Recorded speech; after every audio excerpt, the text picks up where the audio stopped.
Every single day, I'm gonna make something great. That's my way. Every single day, I'm gonna make something great. That's my way.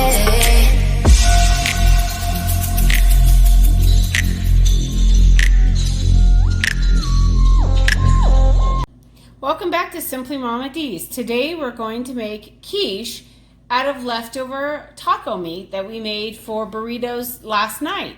So we'll get started with a pre-made pie crust, a pie pan, and the oven is preheated at 375.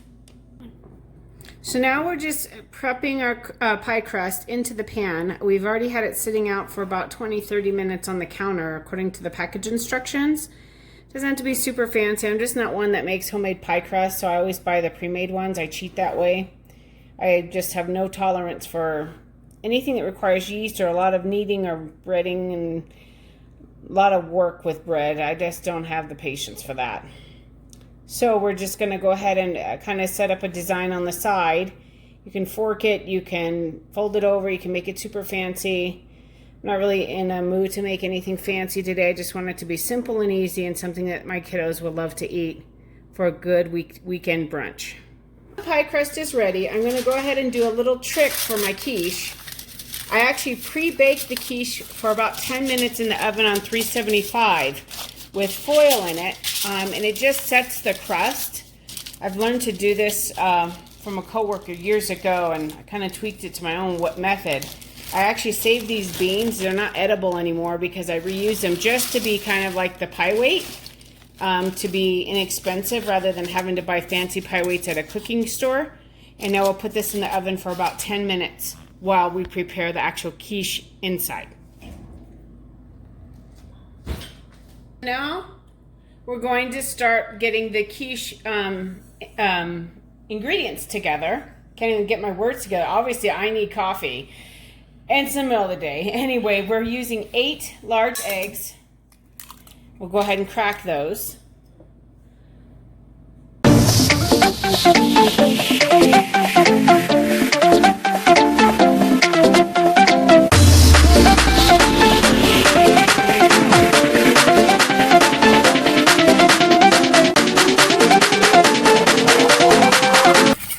I'm slightly beating the eggs, and then I'll start adding some seasoning to this. Because I'm using leftover taco meat though, I'm going to go lighter than normal on the seasonings because I don't want it to be overkill and too spicy.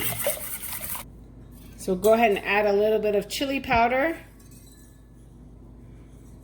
Just a sprinkle or so. We'll go ahead and grind about 4 things of salt, sea salt, into the pot. I did add a little bit of black pepper. Now I'm going to add a little bit of granulated garlic, just a sprinkle. And now we're going to go ahead and start whisking the eggs and scrambling them again.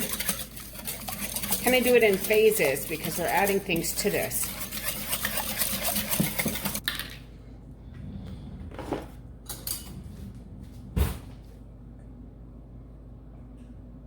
Now I'm going to go ahead and add about 3 tablespoons of sour cream. This just adds a little lightness and makes it really delicious inside. Get this either, that's not good. Got it. And scene. Now we're going to go ahead and whisk the sour cream and the egg mixture together so it's a little bit more smooth.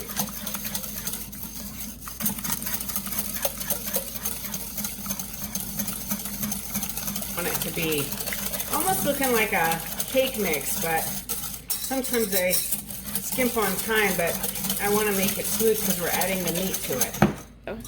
Now the green chilies, one small can of green chilies and all their juices are going to be added now. Leftover grass-fed ground beef taco meat from last night. I'm going to add some of this, probably not all because then otherwise it'd be really heavy.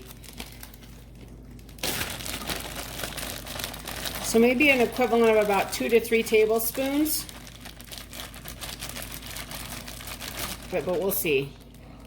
Let me mix it and see. Simply E thought she was going to turn the TV on. No. That will be a no. Thanks for playing. We don't have time for that. I'm making you a brunch. Now stop fussing. Yeah, I think we can go ahead and add all of it. Let's just be heavy. Let's just be heavy. It's Labor Day weekend. Why not? Let's do this. People are like, that's a lot of meat. So it's going to be a lot of meat and a little bit of egg. So it's going to be almost egg and meat equal ratio almost in this. We have about 4 ounces or so of Mexican style blended cheese that we're adding to this.